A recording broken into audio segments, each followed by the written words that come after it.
afternoon, and welcome to Caffrey's Class Network, where we dive into the mind and how it perceives the world. Tonight we're exploring a simple question. When someone witnesses a crime, how reliable are those memories? We would be inclined to think that our memory works like a video, sharp, objective, and ready to replay. Scientists tell us that memories are like a story built from emotion, attention, and personality. Two studies, one from 2017 and another from 2024, help us understand how violence and emotion shapes individual stories. In 2017, Laura Pagan and David Walsh asked the question, when we see violence, does it cloud or sharpen our memory? They invited 53 college students to be a part of their study. They then split them up into two separate groups, one who witnessed a tense argument, and group two who witnessed the same tense argument, however it turned violent. After watching, each participant filled out a self-administrated interview, the same kind investigators use for real eyewitnesses. They also took a personality test called Hexacode, which measures traits like honesty, humility, emotionally, and openness to experiences. Let's define a few terms before we move on. Eyewitness memory is how well someone can recall something after an event. Estimated variables are factors like stress or lighting that cannot be controlled by the investigators. A moderator is something that changes how one factor affects another, in this case, how personality might change how violence impacts memory. Now you might be asking, what happened?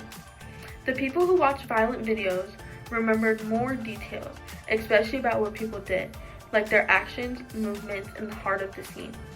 Violence did not erase memory, it made people more focused. Though, when personality came into play, differences appeared.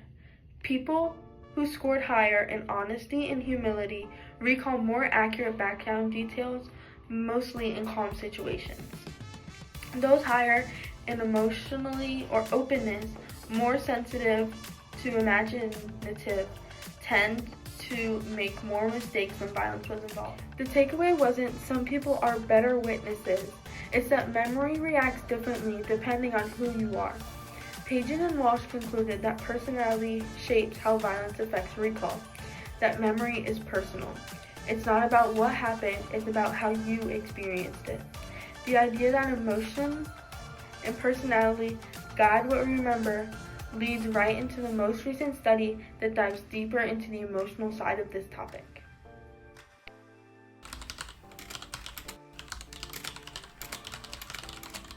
In 2024, psychologist Dr. Glomp and her team explored how emotional balance influences eyewitness memory for emotional events or crime-like events. Using virtual reality, she placed 150 participants in realistic scenes. Some witnessed a calm interaction, while others witnessed a crime. Afterwards, participants described what they identified and what they remembered, or how well they understand their emotions. The results were surprising. People who were less emotionally steady, who reacted stronger, remembered the central interaction, like what the perpetrator did to the victims, more vividly than other participants. This matches the arousal-based competition theory, which says when emotions runs high, our brains focus on what it feels is most important, like when a spotlight is shined on an actor or an actress. However, when researchers tested memory later on, they realized that the emotional advantage faded. When adrenaline wears off, they forget what was most important, the important details and the small details. This study concluded that strong emotions can help you remember what happened in the moment. However, after a period of time, you will most likely forget the small details. These studies reminded us that memory isn't mechanical, it's personal. Pagan and Walsh showed us that personality changes how violence affects what we remember. Glob and her colleagues showed us that emotional balance shapes the moments that stand out. When an eyewitness struggles to recall every single detail, it's not that they failed. It's that their brain is only doing its job and focusing on what is most vital. Coming segment, we will take these findings and put them in the real world and ask real people their emotional experiences with violence. Memory isn't just about psychology, it's about empathy. Every story, every recollection is a person's way of making sense of what they saw.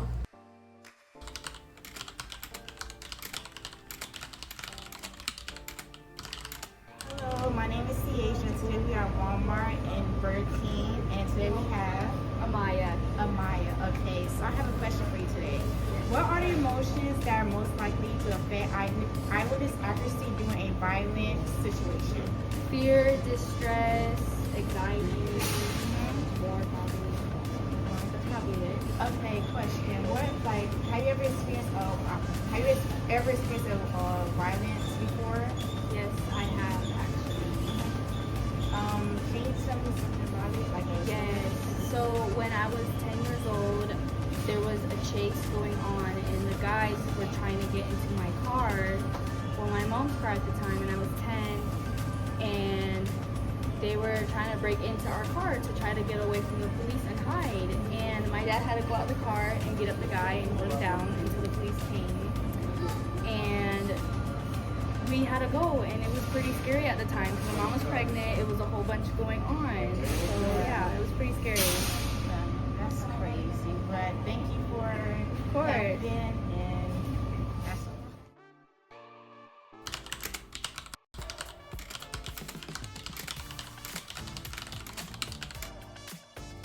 Hello, my name is Kiesha. Today we in St. Lucie West. Right here I have is Gabby. Okay, Gabby, I have a question for you. What are the emotions that are most likely to affect eyewitness accuracy during a violent situation? Probably anger. Anger. Okay, have you experienced violence? Yeah, I've been in violent situations because I used to work at the Waffle House. And you know how that is. Okay, thank you for telling me that story, and have a good. Hey, it's Brendan. We are back again, and right now I have my brother, who's a police officer, who is going to answer some questions about eyewitness testimony. So I had a question. Do you think that eyewitness testimony can be impacted by a crime? Yeah, definitely. So anytime something really traumatic happens in someone's life, whether that be a crime, unexpected, unfortunate news, or anything like that, most people aren't used to it, so it can impact them from an emotional standpoint, the reaction of it. Some people, they'll start going through the stages of grief, and it's definitely gonna kind of mess with their memory. They might forget important key details because of just the fact that they're in so much shock about the situation. But yeah, definitely. All right. Makes sense. How might this crime affect eyewitness recollection? Like I said, going back to that trauma, if the average person isn't going to be used to impactful moments like that in their life, especially if it was something traumatic, they're going to forget those key details. It could be something as simple as the perpetrator could have been wearing a red shirt, and you see video and he's wearing a black shirt, and it's just based off of in that moment, they're not catching those key details. It could be anything from their fight or flight response, or just something along those lines where they're just basically either trying to get out of the situation or work their way through it. So yeah, they're gonna mess up those key details. It's normal. Yeah, that makes a lot of sense. Another thing is, what role do you think empathy and social orientation play a role in how a witness provides information for investigators? So, and we have this happen a lot. You want to try to understand that, for us, especially if you've been doing this job for a pretty good amount of time, those stressful situations are going to come a little bit easier to you, but to the average person, it might be, this is like the worst day of their life. Yeah. So what you want to do is you want to kind of try to work with them, to let them know, hey, we're going to figure this out, and try to calm them down as best as possible so you can get that key information in that situation. It depends. Like I said, some people handle it really well. Some people completely fall apart, and that's just on a person-to-person basis. Depends on the person. Yeah, of course. So it just depends. All right, yeah.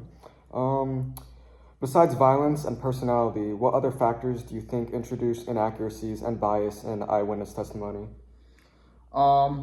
Emotion. It could just be emotions. That's an easy one to really notice, is if it's someone they care about, something happened, or they're just caught up in the moment. Emotion plays a huge role in everything, especially if they go to court and now they have to sit in front of a courtroom and give their testimony. For some average person, probably gonna be stressed out over that. Yeah. So that's definitely gonna play a role in it.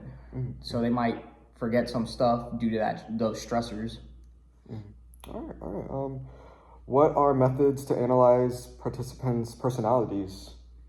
I go off body language, how they act, how they are towards me. Some people, based on prior experiences, don't really like law enforcement. Some people go to us for everything and anything, it just depends. I just try to go based on how my interview with them is going. If they're kind of closed off, maybe that they're not comfortable with the situation, if they're wide open to tell me whatever is on their mind, it just depends, really. Oh, okay. Do you think that eyewitness testimony is sufficient evidence?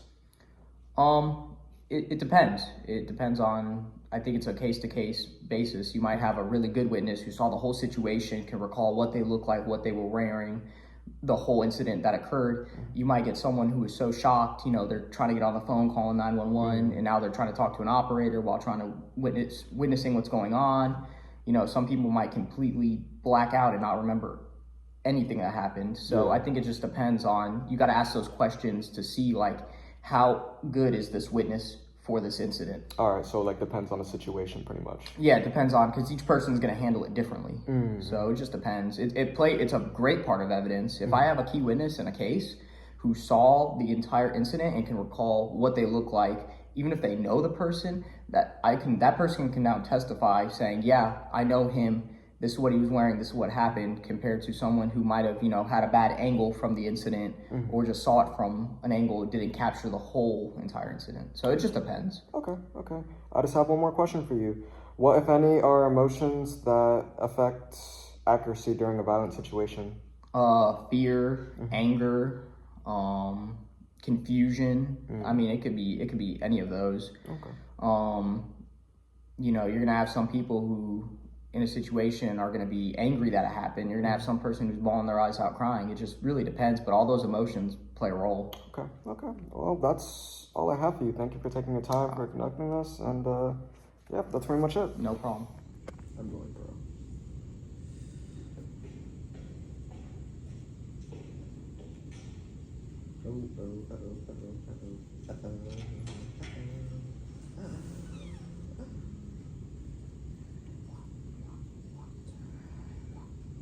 How would they introduce my brother to the actual things?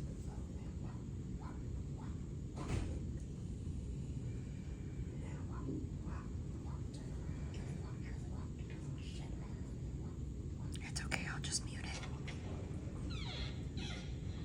I'll just mute it. Because they don't even need to hear the sound. All right, welcome back. We are going to test your memory to see if you identified the suspect from the video you witnessed previously. Now that you saw the suspect line up, What was your guess? If it was 1, 2, 3, 4, 5, or 6, you'll be happy to know that you're right. Dance to it. I run and look at her and I'll go.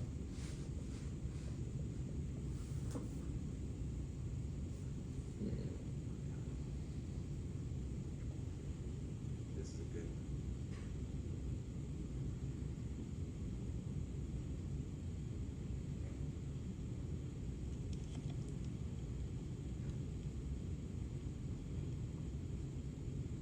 Kayla Cook with Caffrey's Class Network. Thank you.